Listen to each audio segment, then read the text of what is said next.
Rising. This is the Straight Talk Morning Show on the Straight Talk Network. My name is Andre Hill. I'm your host, and we have an exciting show today, as usual. I'm a football fan, and we've been keeping track on the Detroit Lions and the Tampa Bay Bucks. And the chairman is feeling good because the Lions beat up on the Cowboys the other night, didn't they, Chairman? Yes, they did. They didn't really put a good whooping on them because it was so close. It could have went either way, but Lions prevailed, They looking mighty tough, man. I'm telling you. Tampa's tough too. Yeah, Dallas was playing for their mama. I saw, I played the sport, and I know when you're getting desperate, you're like, we got to win this one. We got to come back. And they were playing like they were protecting their mother that night. Yes, indeed. But Detroit, boy, was just coming back. But anyway, Chairman, what's the weather like in Detroit? How things going? Oh, man, it's like somebody opened up the ice box and put it right in front of us, and it's colder than cold, But 'tis the season, Hey. But winter don't start for another few weeks. What's going on? Well, technically, right, but you wouldn't know that if you came out here. You think winter started a couple weeks ago, and we're just trying to make it, which we gonna do it because we've been doing it for a long, long, long time. Yeah, boy. All right. So also we got Andre Hill Jr., Juris Doctor of UAAR, the United Aboriginal American Republic. What's going on, man? I'm gonna get you used to saying just the chief jurist. Chief jurist. I'm gonna write that down. Yeah, but it's all good. It's all good. I'm good. Everything's actually going great, and we still got some pretty decent weather outside, so everything is excellent. All right, so let's go ahead and get into these topics. We got some more guests coming on. We're waiting on them. We're not going to hold the show up, but they should be coming on shortly. So here's what I posted on Facebook, our topic for today. So once again, Grand Rising family, tomorrow morning at 11 a.m. Eastern Standard Time on the Straight Talk Network. You can get us on YouTube. We got the link on my Facebook page or my Facebook page at Andre Hill Sr. Now, I watched the movie Sarah's Oil, and it should serve as inspiration for Aboriginal people of the Americas to reclaim their land and their spiritual self-esteem. So we're going to talk about that because there's some power in this movie, even though it was brutal and the savages was playing some serious games out of greed and capitalism, but this little young sister overcame. And so we're going to talk about how we're going to do the same thing. Also, so I had a talk with, we talk about star seeds, and a lot of the people in our organization, United Aboriginal American Republic, are star seeds. And star seeds are souls that are servants of the Most High. They are the purest and the true servants of the Most High. And it's our job to guide humanity through this maze to help them pass the test. We're not seeking to be edified, to be elevated to gods. We are servants, and we serve the Most High on behalf of the human beings of this planet. And so sometimes, when we attend these different events like Thanksgiving or Christmas dinner or these so-called pagan holidays, we're gauging to see what's going on, how our people waking up. And we're hopeful that Mama Kelly will come on, and she and I, we were both in Atlanta with family member experiencing these things, and we're going to talk about that when she comes on. Also, the gathering of the elders, is critical right now because we're the ones that provide the foundation to the upper management, teams, the lower management teams, the technicians, and the trainees. That's our organizational chart. That's how we're set up. And based on your generation, you come in and fit in those particular slots. But it's really right now the knowledge, the wisdom, the experience that the elders from our generation, me and Chairman's generation, we are required right now to provide the foundation for the other generations, because we know things, we've seen things that they haven't seen, and we're helping them regain their memory. So we're going to talk about that, because like I said, I detected some disappointment, in one of our elders. Also, the final download from 3i Atlas. Now, the chairman always give us an update, but I got this feeling from 3i Atlas. It's come together and remove these demons from Earth as a collective, that's key word, or perish with them. And so me and the chairman will be going back and forth also with Andre Jr., and we all are telepaths, and we receive different messages, and that's the way the universe works, because we all have had different experiences, and those different experiences represent all of the masses. So when we come together and collaborate on how we see things, it helps provide to communicate to all of the masses that are having similar experiences to help them navigate through this maze. So final call to the elders, and that's what this show is all about. So, Chairman and Andre, you guys, y'all haven't had a chance to see Sarah's Oil yet, right? I never heard. I haven't. Okay, so let me set this one up. So Sarah's Oil is a movie on a tape from the early 1900s of a young Aboriginal, that means melanated, beautiful, little smart little girl who was very studious. She did some research and found out that when the invaders had set up their government here, they were going to partition off all of our land to different groups, and all you had to do was apply for it. But it wasn't really, from my perspective, I could have missed something, but it wasn't really designed for Aboriginal people to apply for. It was designed for the Cabbage Patch Babies, all of these different groups that they were bringing in to the Americas to commandeer this land and change it over from the Aboriginals to a totally different culture of murder, kill, and steal, and which is the culture that we have today. And so, but anyway, this little young sister did the research and applied for acreage, and she did, and she knew exactly who to go to and so on. Her parents were amiss to what she was doing, but they said, "Hey, we're going to support you." So she went ahead and got this land. Happens to be the land had oil on it. And as soon as the invaders found out about that oil, they wanted to renege on the land grant and take the land back from her. They tried several tactics in stealing the land back, all the way to the point of pointing a gun at a young 12-year-old girl and to murder her, to void the deed that was handed to her, because she followed the process. She's a very smart, studious little girl. She followed the process, acquired the land, and they wanted to renege on it and steal the land, because come to find out, the oil was some pristine oil. I forget the category or what they call it, but it was the purest form of oil that would have yielded a substantial amount of wealth.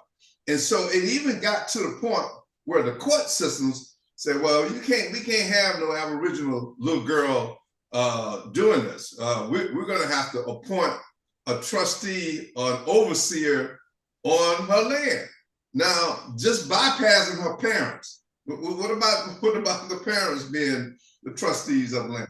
They didn't even consider that, because they in the old Willie Lynch mode of no respect, turning the elders against the youth, and they had no respect for the parents. So in other words, she had to have a Caucasian person as the overseer of her plantation or her estate.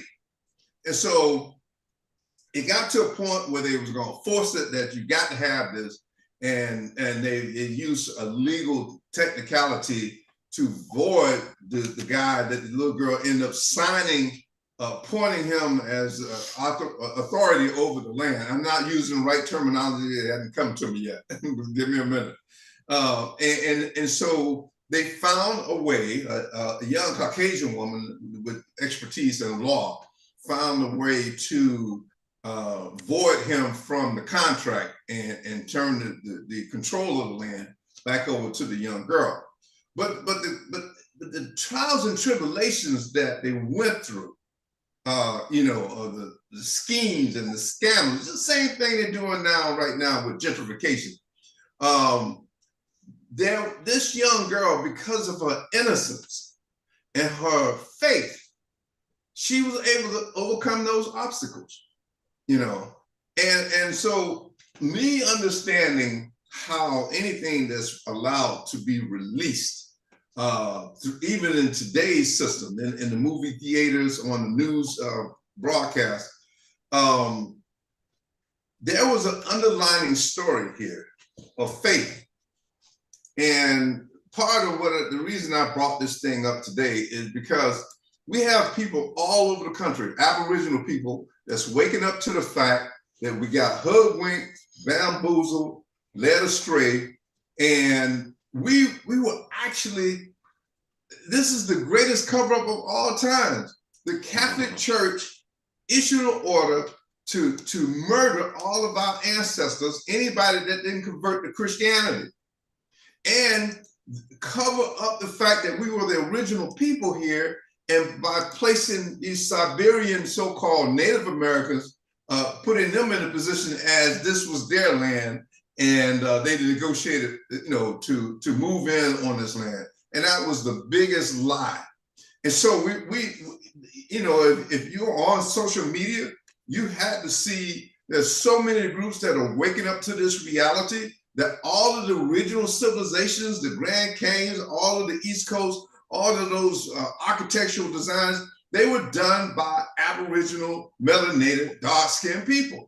Indeed. So how do we now? So the question is, based on this story of this little girl overcoming all of these things, we know the little girl would have not done this on her own.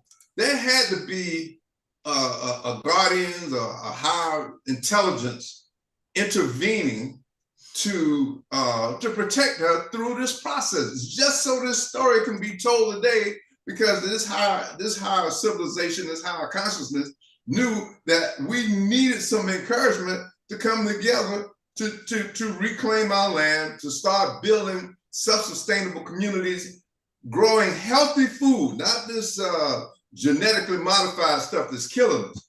Healthy foods, healthy medicines to take care of our people and our children. And these guardians allowed this. They knew at some point that we needed this story. It needed to be resurrected. So how do we, Chairman, how do you see us drawing on a spiritual collective to do with this little girl? And I know you hadn't had a chance to see the movie, but like I gave you a synopsis. It went to all the facts. There were people around her that tried to protect her that were murdered, because they were saying like, "Yep, this is wrong what you're doing."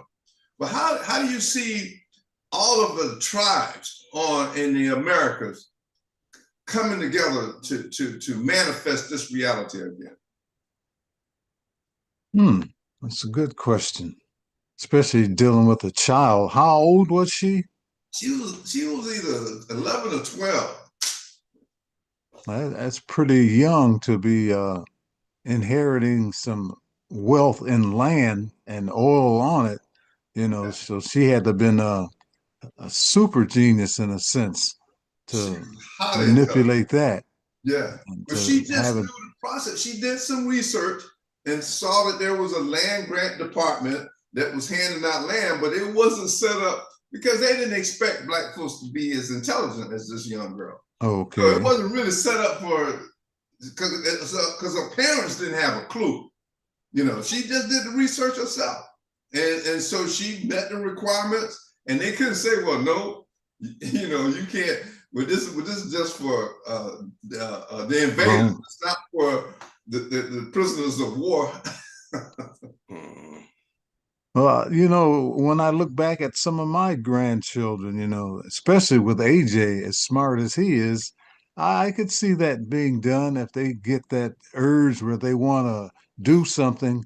You know, they've got the abilities, you know, so evidently she had the abilities to get that land and did, like you say, her research. And now they probably realize that they made a mistake by giving it to her. So they're trying to figure out some way of getting it back anyway, especially that there's oil on it. There's, you know, like wealth, you know. So we know how it is. You know, people give you something and all of a sudden they realize it's worth a lot. They try by hook or crook to get it back any way they can.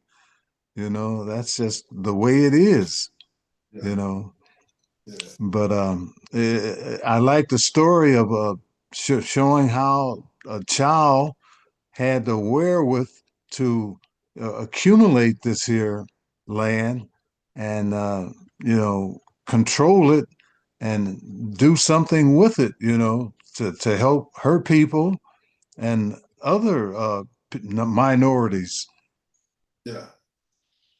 Well, it was, I think from my recollection, it was 150 acres.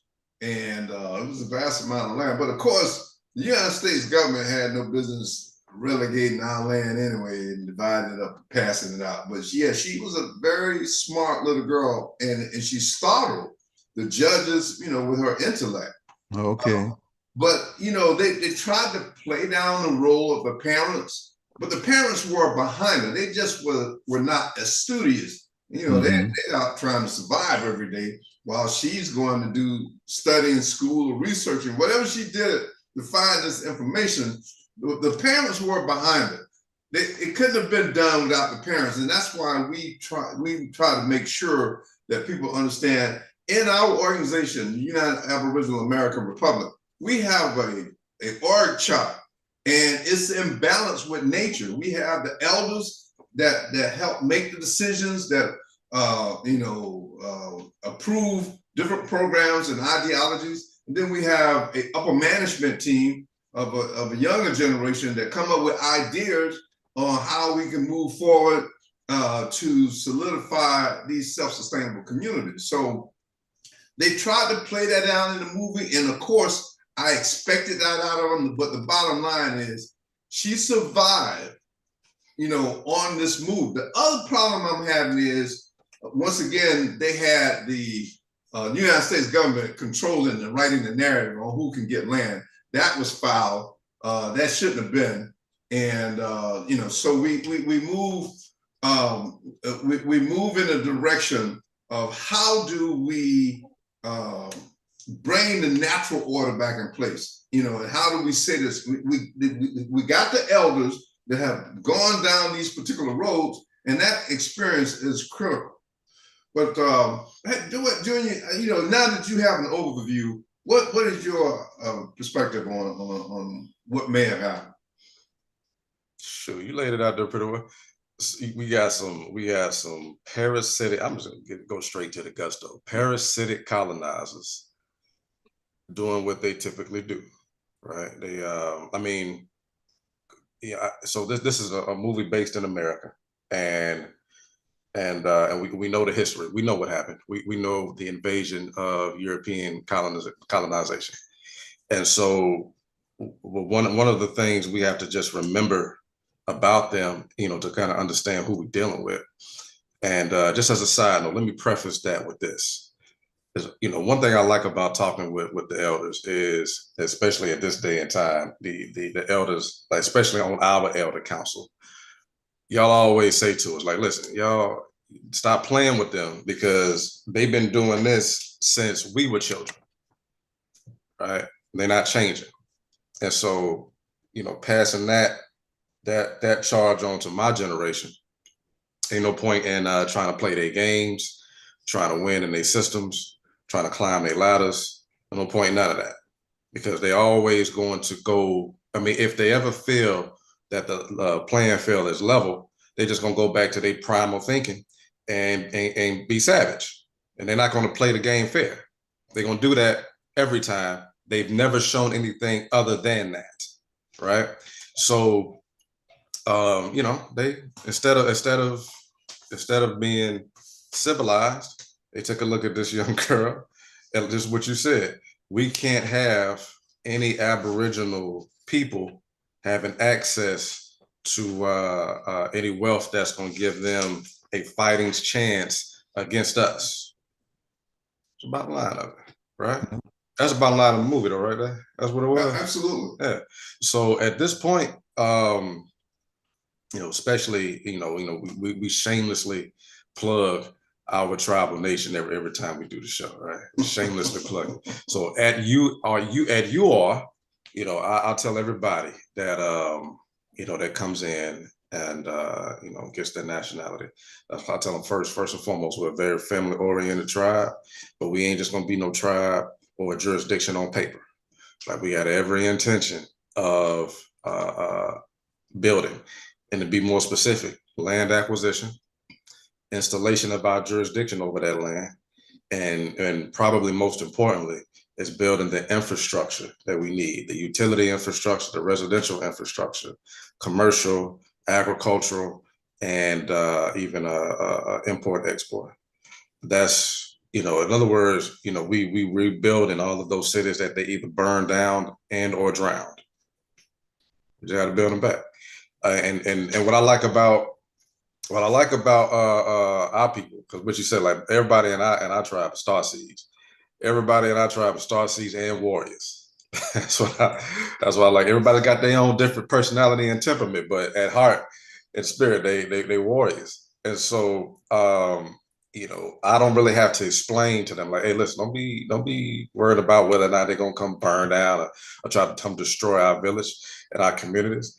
I don't really have to explain that to them. They're like, listen, a lot of them, believe it or not, or even more radical than me sometimes. Sometimes I got to say to them, hey, family, let's do it with a little strategy and tact, because I got to tell them, like, hey, it was my job as a chief jurist to kind of keep everybody safe, under righteous and lawful processes and strategies, right? But I tell them too, at the same time, I commend the fire. I commend it. I like the passion and the warriorism that you have. You feel me? I just want to make sure you live through it, basically. So, concluding on that, landing that UAP, as Brother Yasan was saying, landing that UFO. What I'm seeing, even as a 40-year-old brother, locking arms with people who are younger than me, some that are older than me, some that are my peers. We just are not going to allow those type of atrocities anymore. Long story short. All right. Hey, Chief Yasan, how you doing, brother? Oh, phenomenal. I was a little late. Phone wasn't turning back on as quick as I wanted to, but I made it. That's good. But we were talking about the movie Sarah's Oil. You had a chance to see that, or you had any knowledge on that? I haven't heard of that one. So, okay, so here's the conclusion of this, from what I take from this movie. First of all, to all the tribes here in the Americas, one of the reasons the invaders was able to conquer us, because we had so many different tribes, different ideologies. We had the Choctaw, the Cherokee, the Blackfoot, a host of names, hundreds of names of different groups. But in the spiritual evolution of the universe, at some point, a species is going to have to come together. And what forces the issue is the event of the invaders. A parasitic group is put in the path of species to challenge you, to force you to get all these separate ideologies, and let's focus on three main points of reality or balance of the universe. One, love each other unconditionally. Two, you have to respect the fact that every human has something to offer to the whole. You know, whether you're short, you're tall, you're wide, you're skinny, whatever. There's something unique that you have to offer to the balance. So the respect of that, you know, or what that potential is what's required in the universe. And then the final is treat people the way you want to be treated. Those are three basic laws of the universe. And so, you know, once you are forced to realize how critical it is to adopt those things, then the species can move forward, can move beyond the parasites and their divisive invasion and the horrendous things that they're capable of doing, you know, for survival. You know, because once again, you know, these parasites, they're only 6,600 years, and they have not had the luxury of at least 1 million years of evolving to a higher frequency, like the melanated people on this planet. So we have to understand that they were allowed to come into this equation to force us to come together.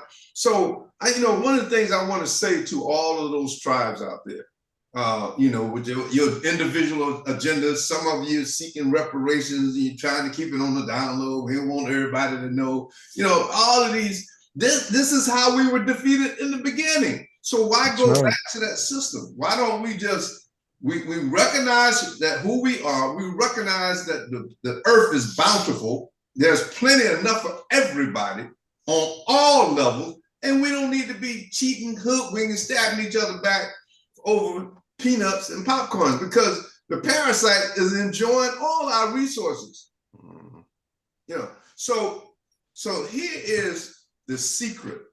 As we come together and operate on the same frequency and focus in on the garden, so those people in that 3-hour atlas or that intelligence, they send a signal, you know, that if you can demonstrate you're going to come together and work as a collective, we will enforce those demonic parasites. We will destroy them for you. But the only way we're going to do it is that you have to come together with a collective consciousness, saying, to the Most High, we have erred, but now we are correcting ourselves.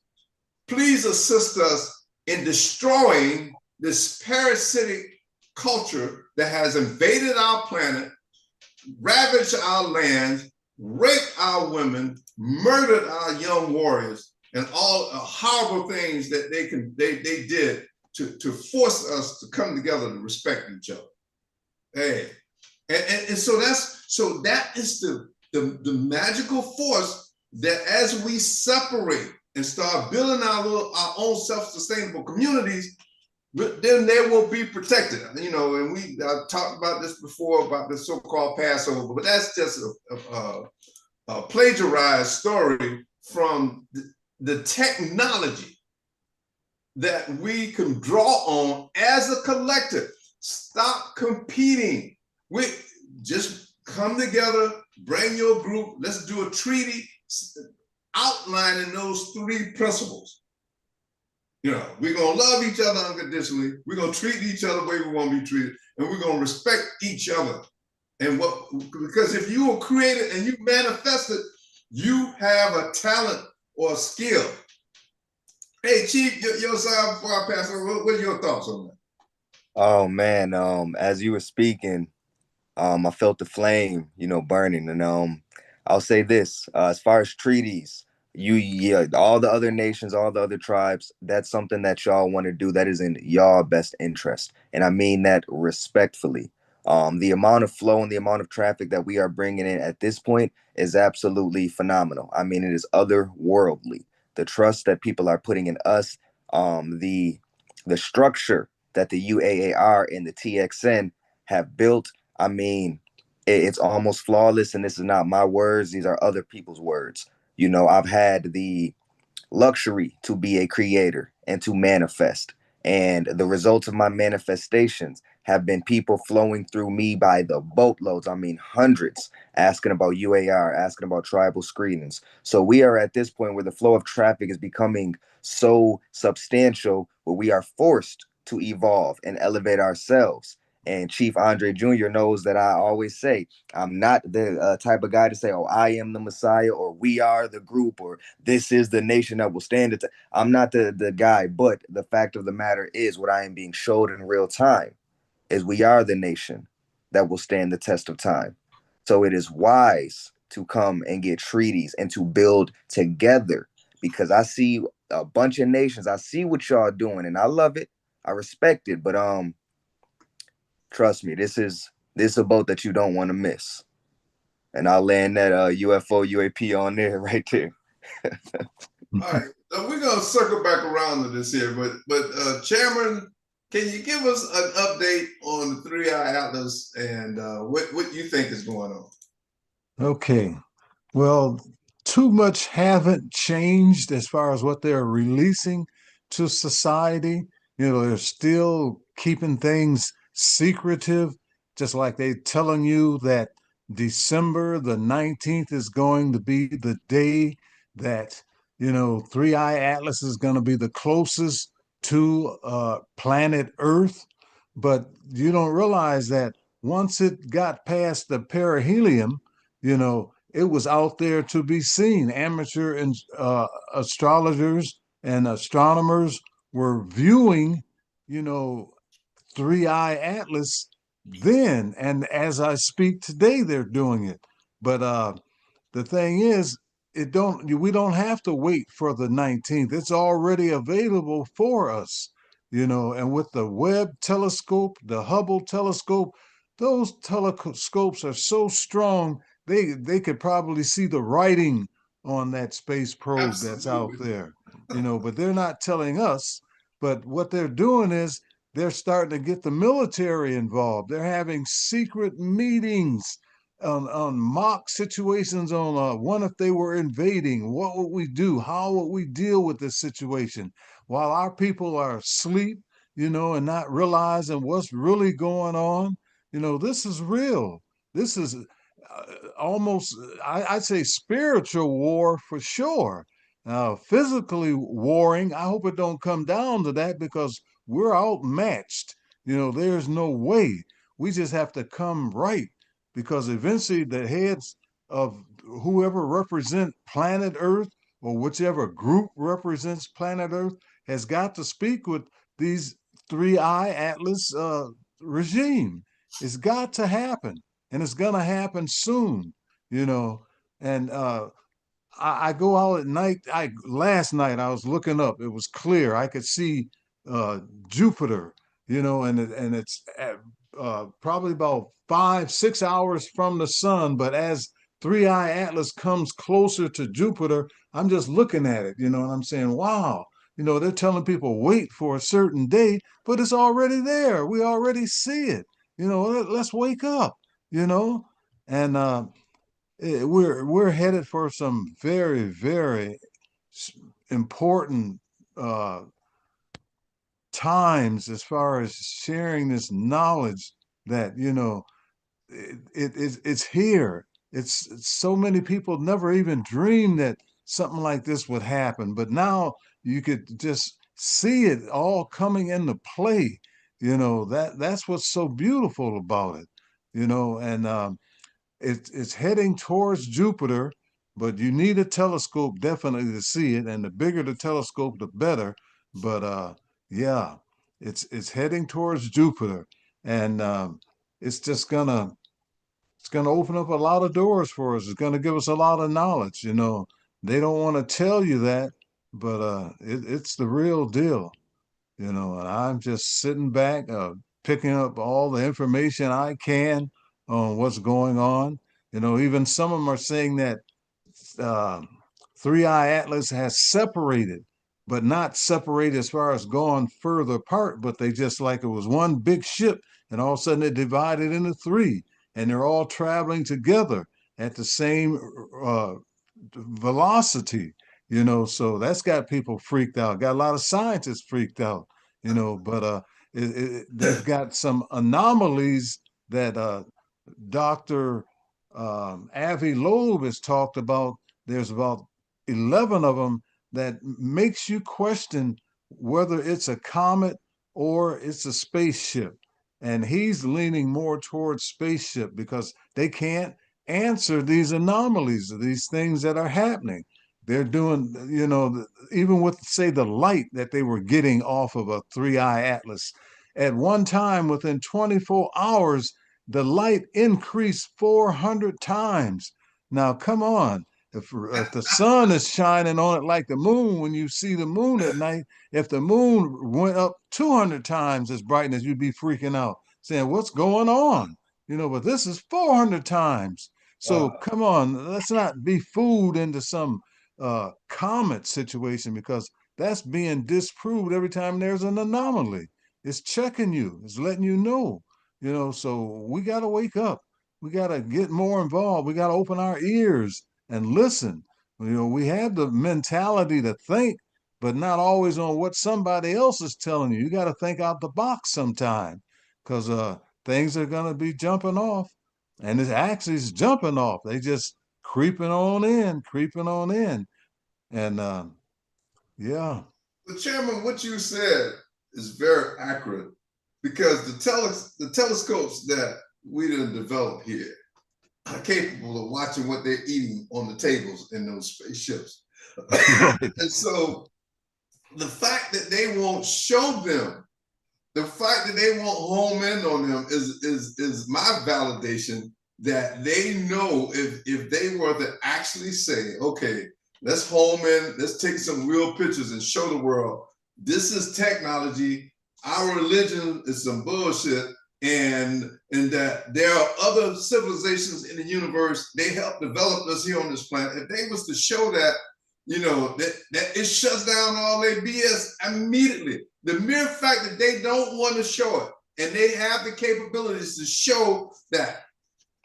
And they know if they tell a lie, China and Russia are gonna say, y'all some lying bastards. Right, exactly. Payback. Hey, Junior, do you think that the 3-eye atlas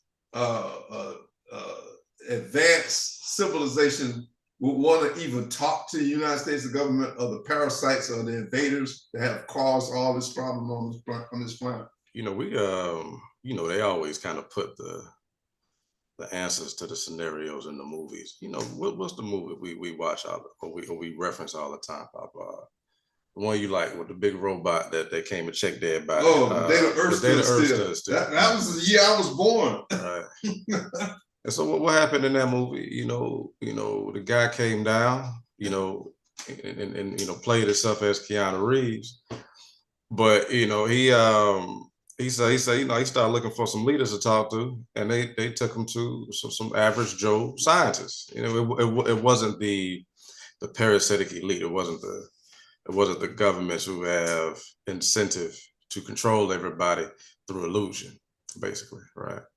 And so instead of going through the rank and file, instead of communicating directly with all of the people in political position that got into that political position by some type of hook or crook, or some type of compromise of their character and or soul, it's like that intelligence knows who to seek out.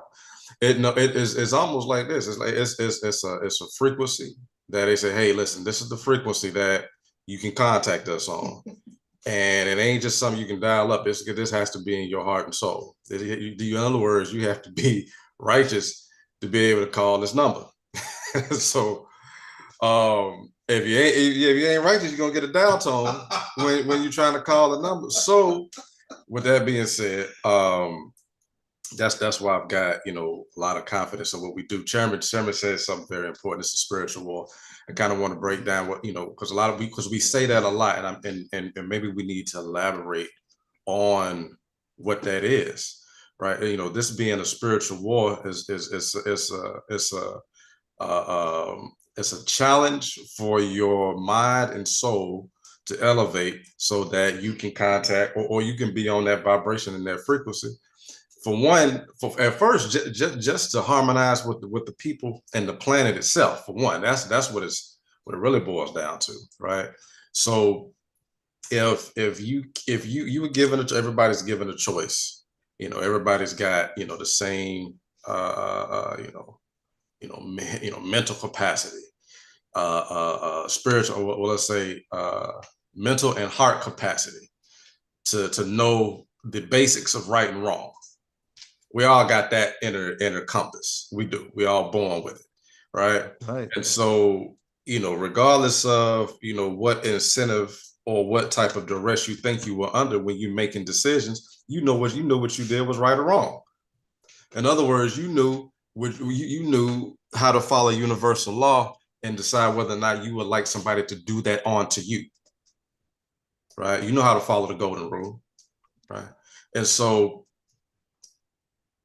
making a choice to go along with decisions that upkeep and maintain this parasitic illusion, that's where the spiritual war is at.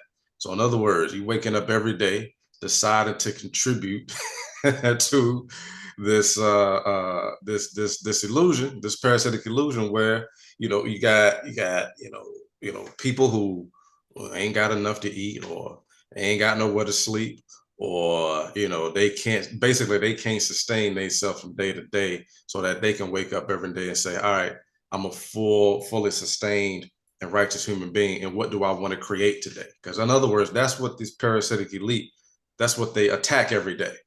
Our ability to do that, to wake up every day and be free, right? That's what they attack every day. And they've got a lot of people, food, including us to some level. I ain't saying us on the panel. We just completely, unplugged. We even trying to, rip some of them talents out of ourselves as well, right? We still got a few in us hooked as well, but we actively get up and observe and say, all right, how am I gonna get this hook out of my body today, right? So that I can wake up every day and be free, and I don't have a parasite that can try to come get some leverage on me by saying, hey, listen, we know you're trying to be free, but why don't you come over here and do this for these little bitty peanuts and change? And we'll give you a little more than we're gonna give everybody else. We'll cater to your ego. We'll cater to your own self-righteousness. But you got to forego the rest of your people, though. We can only do this for you, right? That's where the spiritual war is at. It's really that simple. It's really that simple. Regardless of what your spiritual affinity is, regardless of what your religion is, regardless of who it is you praying to or worshiping or reverencing, no matter, that's the bottom line of it. If your higher, if your higher up, whoever it is you praying to, ain't giving you that particular message, then I just say it straightforward. You're probably praying to a demon. Man, wait a minute, man. You tapped into my consciousness, because this is what's going on right now. Yeah, I mean, exactly what you just said. So these parasites, their last line of defense is Boule Negroes, okay? And so what they're doing, now, I'm gonna say this to my Boule Negroes. You are my people, I love you, okay? I know you made choices under duress for survival, but you gotta understand this. You're the last line of defense, because all of a sudden they're making grants available. They're giving money to certain organizations that's been around for 100 years and it ain't doing jack but maintaining the Boule status and the slave master's position, and so this is a move, because they know you are the final line of defense. If they can get the Boule niggas to protect their bullshit as political, social construct, educational system, they might have a chance, because melanin against melanin, it gives them a chance. They can't do this without the melanin. But to my Boule folks, my brothers and sisters that got hoodwinked, bamboozled, you did it under duress. Now, the Guardians are listening to us tell you this right now, so you can't say I didn't know.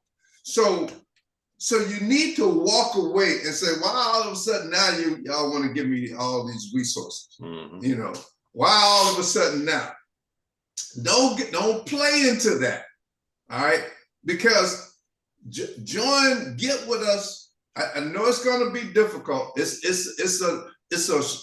going to be a little uncomfortable in the beginning, but for you to reclaim your soul, it may be a little uncomfortable. But if you make that choice right now, you can lessen the burden. But if you let it go ahead and play out, it's going to be really uncomfortable.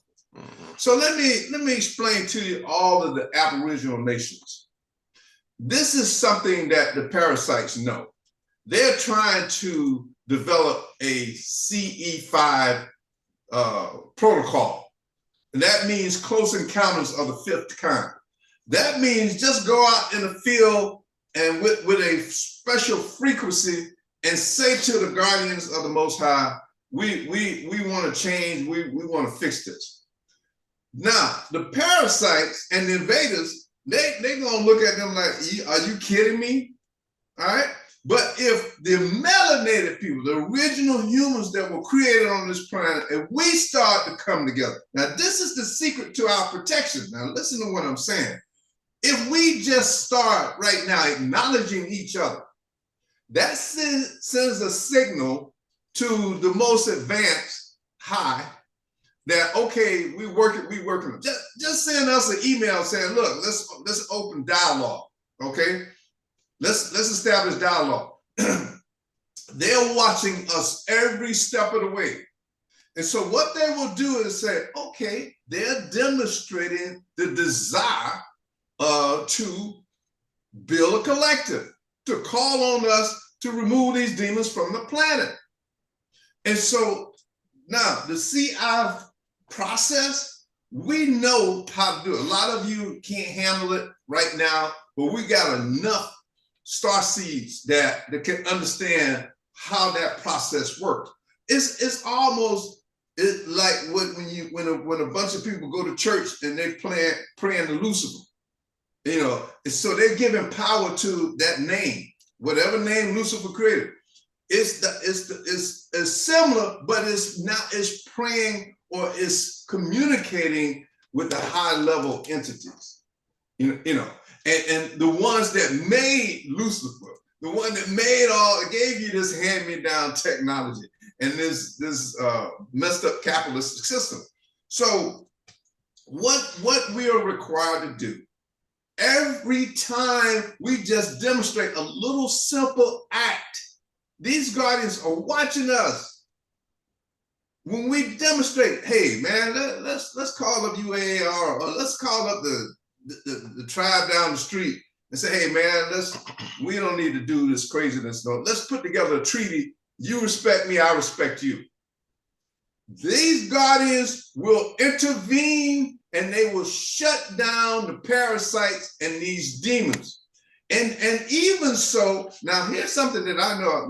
Me and myself, we got one car right now, and it's been banged, sabotage, you know. And so this savage mentality, they're gonna keep doing little stuff. They're gonna offer our women money not to join us, and they're gonna do all these things.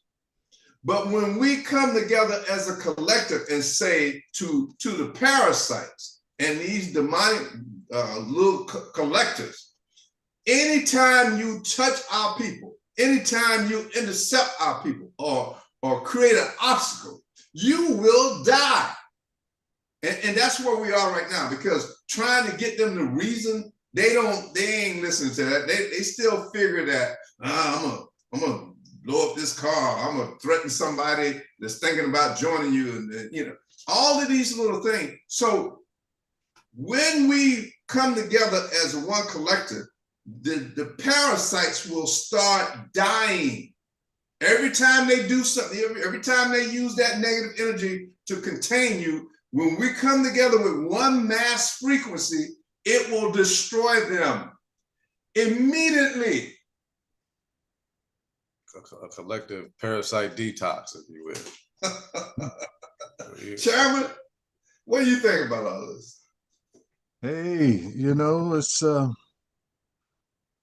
I say, it's beautiful. You know, like I said, our day is coming. You go back to the Nomos when they came to planet Earth and got in touch with the Dogon tribe and made those drawings on the wall showing that this is where we're from, the constellation Sirius, you know, and that right there established universality. So, you know, we don't have to even think about three-eye atlas. We knew it was going to happen sooner or later because the Nomos, you know, they came, what was it, about maybe 80 years ago or something like that. And now maybe three-eye atlas is the Nomos. Under that name, we gave three-eye atlas the name, but the object itself in the universe is a part of us. It's a part of our galactic confederation. But now they gave us enough time to get it together, and we haven't done it in the allotted amount of time that we were given. So they're coming to establish order because we're all a family. We're all God's children, no matter what galaxy we're from. We're all basically God's children, but we got to come together and make this paradise, because this paradise just isn't going to happen. You can have a fruit tree. If you don't pick the fruit and you just let it fall off on the ground and rot, what good is it? You know, that fruit tree was created for your survival, for your benefit. So we got to get it together. We have it all. We got it all. We just got to come together and use it, do it the right way. And like I say, they're giving us help. They're going to take it over, and then we're going to have to fall in order, you know, and do it. But I think they'll do it in a righteous way, you know, in my heart. But they're not going along with this here wooden nickels that we've been given. Oh man, you know, that's got to go. Hey, Chief, your son, you know, in wrapping this thing up, you know, taking in consideration our Boule Negro cousins, taking in consideration what Close Encounter of the Fifth Kind, CE5, all of that, you know, it's mandatory that we start, you know, just a simple act of watching Chief on his platform. Chief, also tell them how they can reach you too. But bring this all in perspective. We've been all over the place, but where you see us right now? Oh man! So while you were speaking, I thought of a Marvel Comics character, and this character's name is the Living Tribunal. Mm-hmm. Now, the Living Tribunal, you don't see him. He mind his own business. He don't even.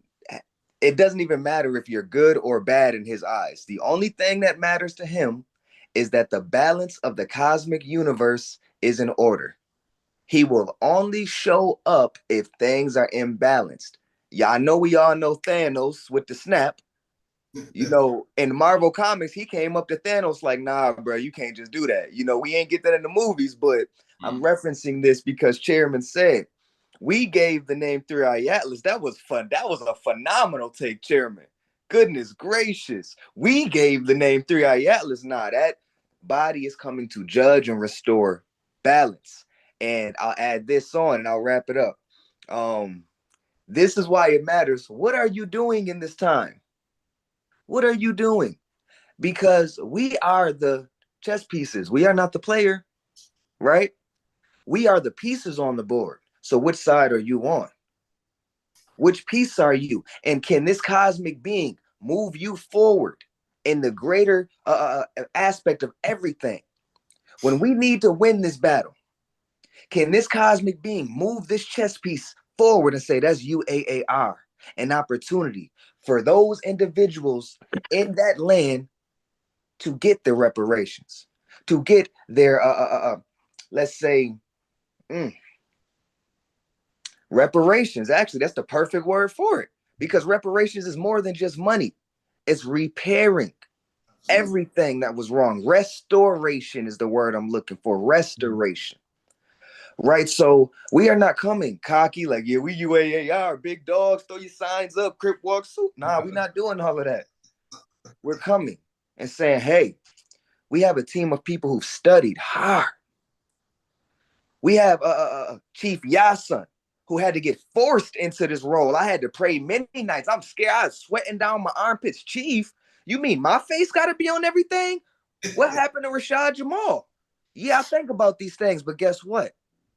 I'm still showing y'all what to do. My face is still on this thing. And as you can see, I'm doing perfectly fine. Huh? So your pathway is safe with us because we are anointed by whether you say it is the Most High or you want to say it is Three Eye Atlas. Oh, that's family.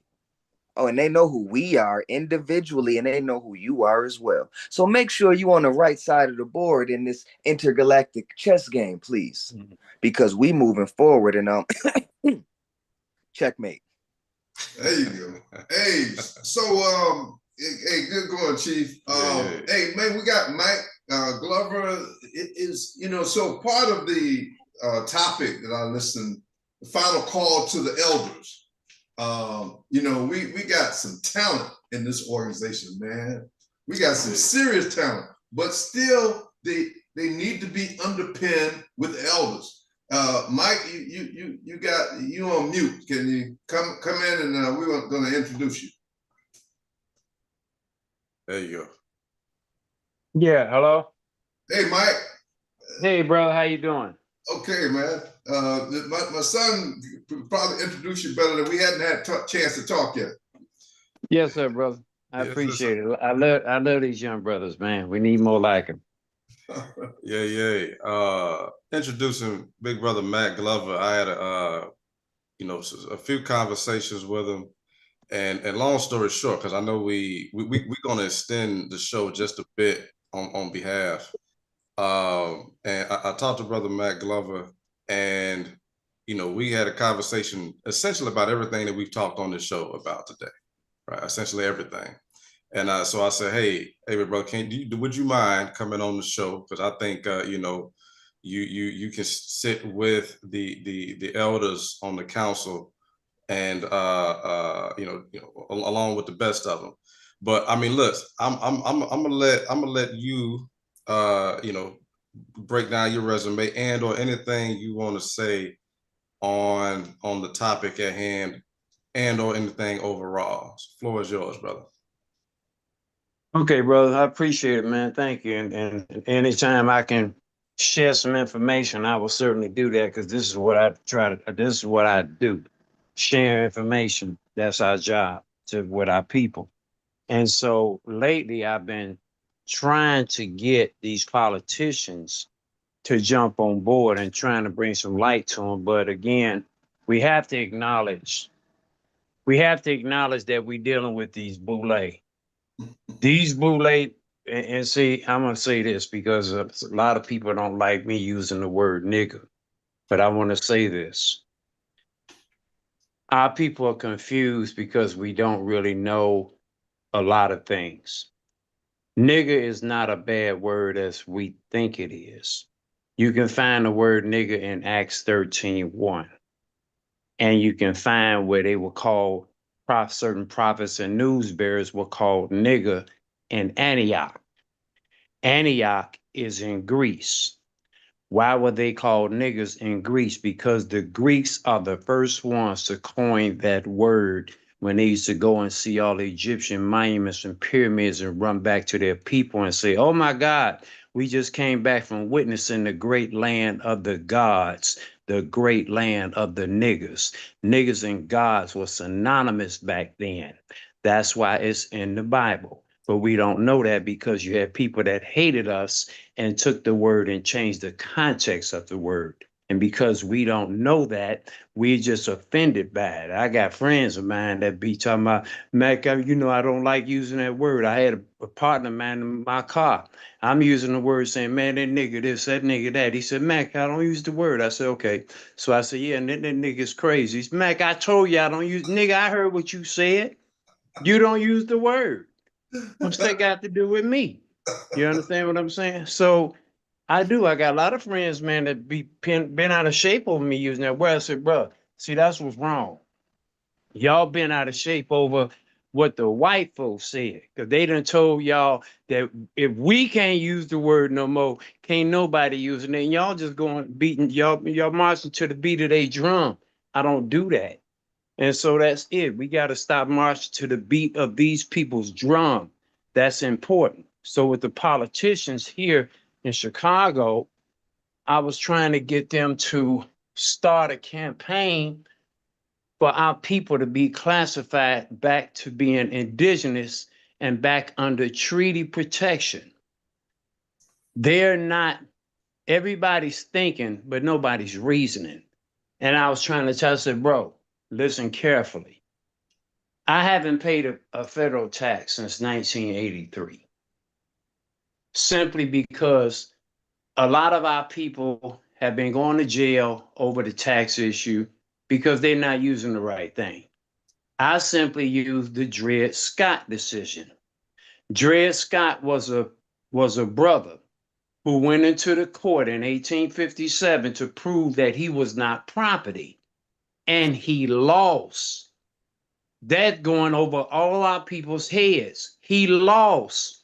When he lost, we all lost. They applied that to all of us, and they took us from indigenous to colored, and from treaty protection to the 14th Amendment. That legally classified us as their property. And we have not had federal protection ever since.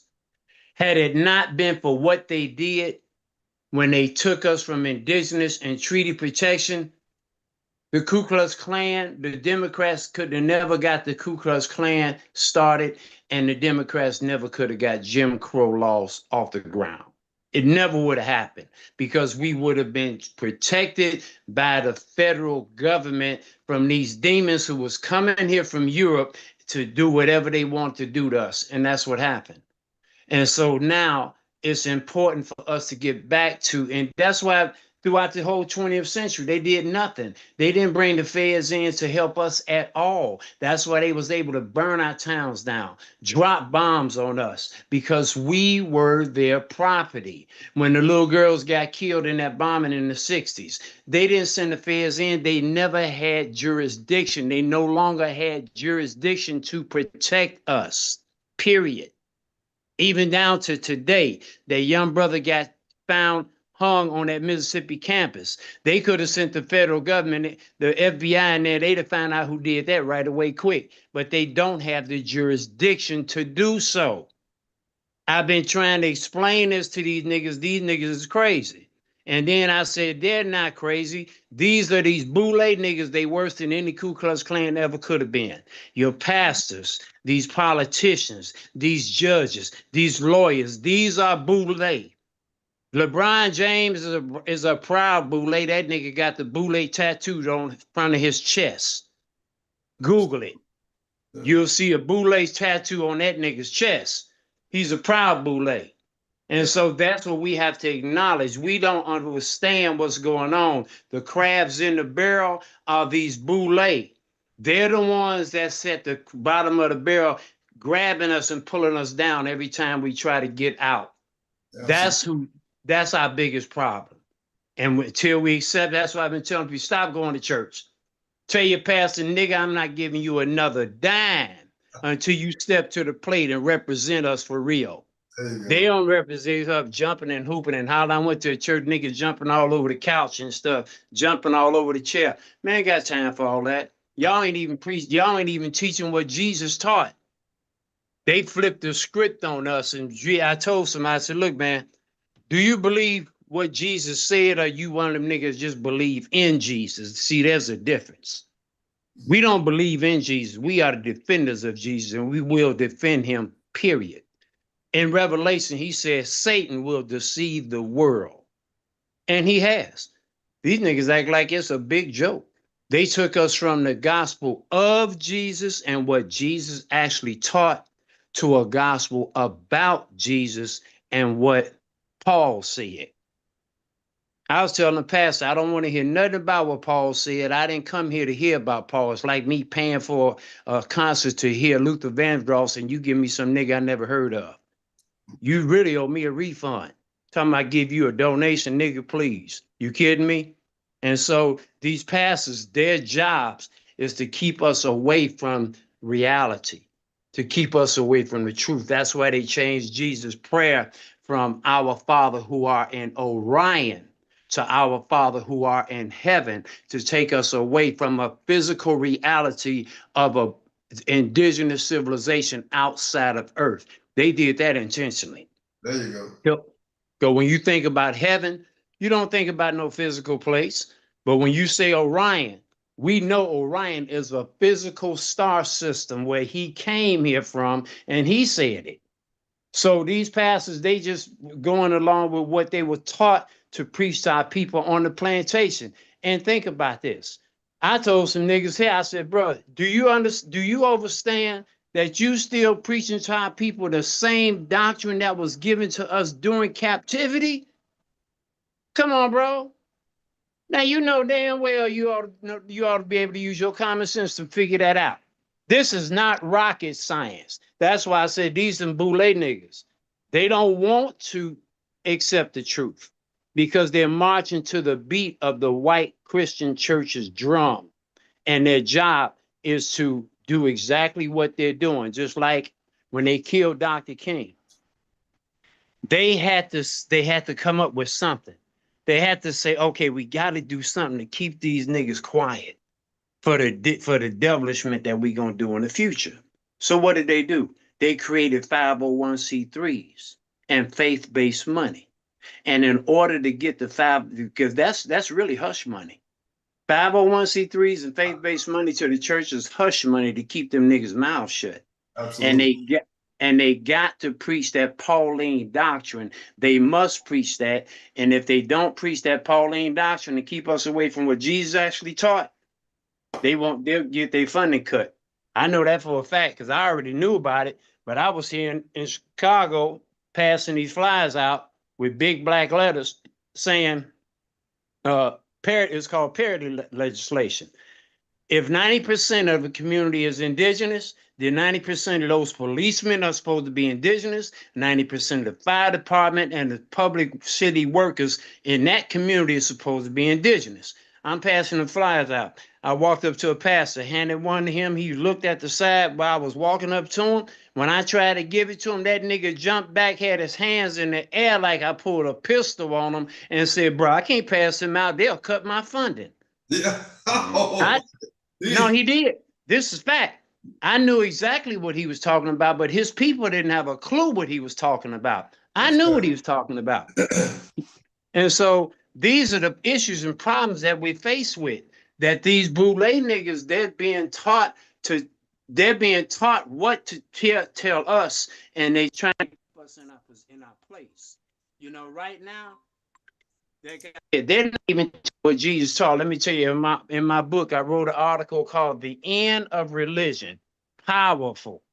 That teaches it's always talking about what Jesus taught, damn what Paul said. And if you pay attention, you can be talking to any pastor about Jesus, and them niggas will still say, well, you know, Paul said, nigga, what do Paul got to do with what I said about Jesus? Try it. If you think I'm joking, just try it. And then they'll sit up here and give you all kind of excuses for this nigga. I said, if Jesus says Satan's going to deceive the world, we're showing you how they deceive the world and who they use to deceive the world. And that is Paul. And we have all the facts, proof, and everything in there that's right in the scripture, but don't nobody know because we sitting up there listening to what the pastor said. This is what Jesus taught. Jesus came here to teach us the kingdom is within. Everything I've been teaching this to young people, and them young brothers like, brother, I thank you so much. I never heard this before.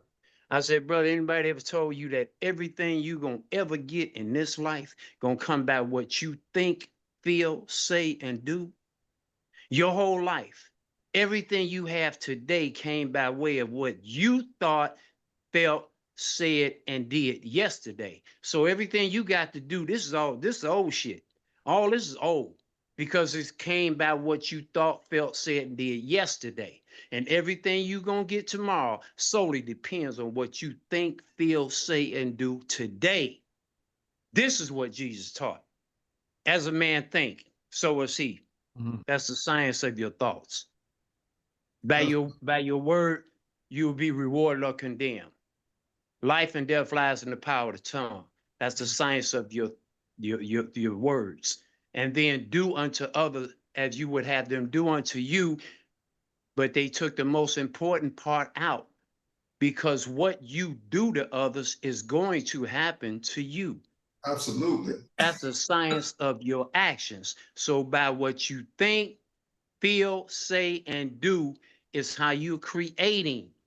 I had niggas in the church talking about, Mac, we're not creating. Nigga, you are creating. Who created what you got today? You did. And he thought about it and thought about it, but he one of them Pauline doctrine niggas. You know what I'm saying? No, Mac, what Paul said, I don't give a damn about what Paul said. Stop saying his name. If he was so important, why is he not mentioned in the Quran not one time? They got us so separated from the story because they got niggas thinking, well, you know, Jesus died for your sins.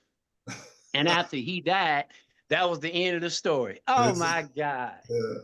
So Mike, now I can tell the listening audience, we did not rehearse this, but you covered the main points of what we discussed about, you know, the source being within, and just following those three principles of loving each other unconditionally, treating each other the way we want to be treated, and doing to each other the way we want to be done to ourselves. And we didn't rehearse this. So there's a demonstration of we're operating on the same frequency. That frequency is being downloaded, and all of it's like a choir. We're in a mass choir. And so the bottom line of this is the composition of our elders. Mike is right in my age range, and we all in the chairman, and we got people 80 and 90 years old within our collective. And this is what it takes to, and this is to the younger generations. You haven't had this because, you know, even my own relatives stuck to that doctrine, and don't talk against this doctrine. And meanwhile, we still getting kicked in the ass. So Mike, we welcome you to the collective. Man, we're looking forward to you working with us and mentoring the young people. You got a plethora of knowledge and information to share with them so that we can, we're doing this. And so every time we come together, it sends a message to the guardians of the Most High. Okay, they getting it. So we're going to intervene. We're going to give them some time. But if you sit back and say and keep waiting on us to fail, which we're not, you know, you jeopardizing your own spiritual growth. So get with this program. If you're an elder, it doesn't matter whether you're a scholar or know this and know that. The fact that you survived 50, 60, 70, 80 years on this planet, you got something to tell. You got something to teach to the younger generations. Just your presence gives them the strength that you love them. And that's what our kids need to know, you know, and we need to confess to them, yeah, we sold you out, but we sorry, we correcting this now. Hey, yeah. Thanks, Mike. Hey, Junior, we in overtime, so you want to go ahead and wrap this up? Will do. I think it's been a phenomenal show, been a supernatural show. Brother Mac, we'll send you the link for next week as well. And so, what time do you all start at? 11 o'clock Eastern or Central? Yeah. Eastern. I figured we had missed you on that. It's cool, but we'll work it out for next week. But yeah, okay. All right, but hey, it's like you came in and said exactly what needed to be said. So right on time. Right on time. Yeah, bro. But as usual, hey family, this is the Straight Talk Network show. As usual and as always, we love y'all. Peace out, and we'll see you next week.